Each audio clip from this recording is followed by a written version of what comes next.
The Spanish manufacturer BQ has a home run here, of course, in Barcelona, and so presenting one new smartphone and one new tablet. This is a specialty because Ubuntu edition, coming to this a little bit later. Let me start first with the smartphone, of course. First of all, don't let you misunderstood that here this on-screens button, this is beta version. In the final version, this will be the hardware keys down here, like you know it from BQ. So forget about that. It's early beta because this device will come, we don't know exactly, somewhere in the second half of this year, and the price officially has not yet been announced, but I guess it will start somewhere below 300 euro, including tax, by the way. So there are different versions of that one because you will have 2 GB of RAM, 3 GB of RAM, 16, 32 and 64 GB of memory. So you can imagine that you will have different price ranges for that. So we have simply to wait a little bit concerning the prices. It's a big focus on multimedia, I guess, because you see here you have that dual tone flash, 16 GB on the back side, videos in 4K, Ultra HD, and on the front 8 megapixels. And screen is 5-inch LTPS, full HD, so you come up to 440 ppi, good resolution as you can see here for that. Totally more than enough. And the Snapdragon processor is a 652, brand new. And to remember, this one has Cortex A72, at least half of the 8 cores. Cortex A72, so I hope at least it will be very powerful. 8 cores up to 1.8 gigabyte. Yeah, and internal memory, I told you, 16, 32, 64. Of course, you can expand the memory, sure, officially up to 64 gigabyte. And then you have 4G and dual HSPA, Wi-Fi AC, NFC, anything you want to. And it comes out of the box, of course, end of the year, you have to, with Android 6, but I want to have said that, of course. Yeah, that's the Aquaris X5 Plus. And now let's come to the highlight, for example, here. Because I told you tablet 10.1-inch Ubuntu edition. And this is always something special for fans because it's a different user interface and it's a different operating system. For example, you will have kind of continuum feature.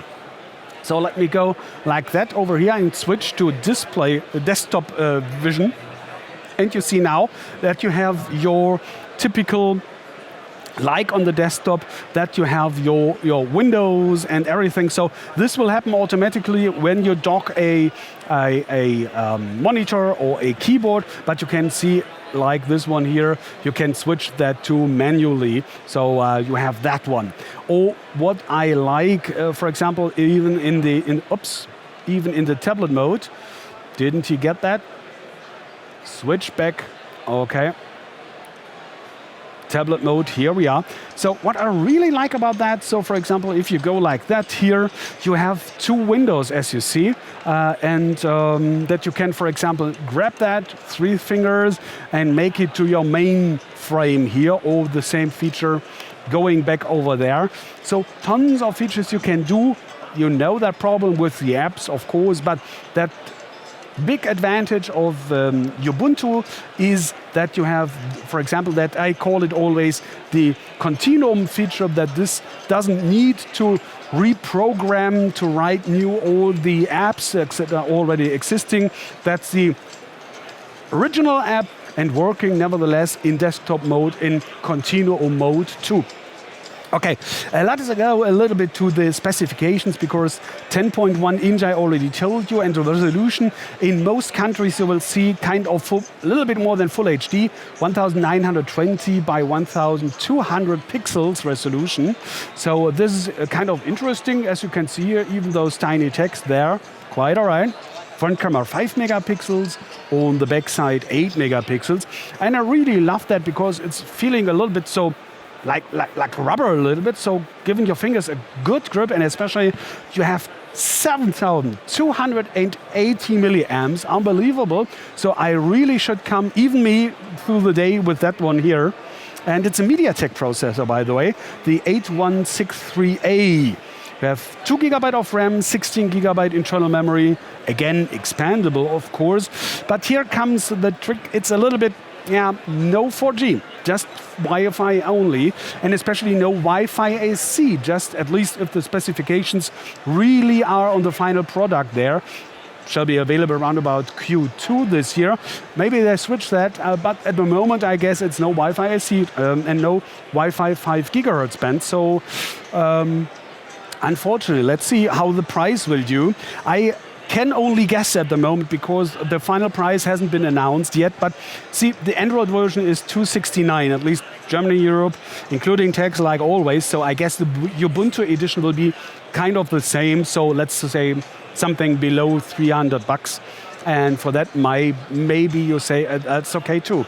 Especially you have that convertible, of course. You have that additional keyboard. Let me show this one just for a second. See, I couldn't get that off here, so I can't show working. But you know how these things, these two-in-ones are working. Yeah, and I hope I could give you a little first impression here from the Mobile World Congress, from the BQ booth, Aquaris M10 Ubuntu edition, and this one here is the Aquaris X5 Plus. Thanks for watching, take care and bye.